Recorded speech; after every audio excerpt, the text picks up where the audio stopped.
កម្ពុជាបញ្ជាឲ្យថៃលុបចេញជាបន្ទាន់ករណីចុះបញ្ជីប្រាសាទតាមុនប្រាសាទតាក្របីជាសម្បត្តិជាតិរបស់ខ្លួន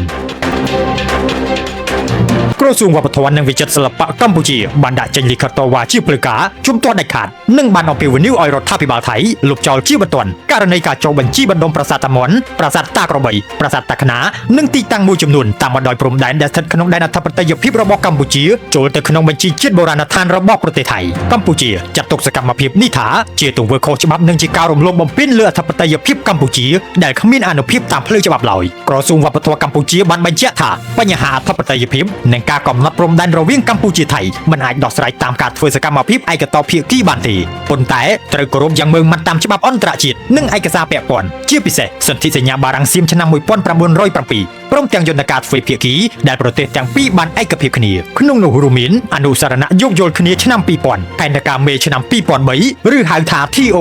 2003និងសមត្ថកិច្ចរបស់គណៈកម្មការចម្រុះព្រំដែន JBC ដែលជាយន្តការផ្លូវការសម្រាប់ដោះស្រាយបញ្ហាព្រំដែនរវាងប្រទេសទាំងពីរកម្ពុជាបន្តបដិញ្ញាចិត្តក្នុងការដោះស្រាយបញ្ហានានាដោយសន្តិវិធីនិងដោយផ្អែកតាមគោលការណ៍ច្បាប់អន្តរជាតិ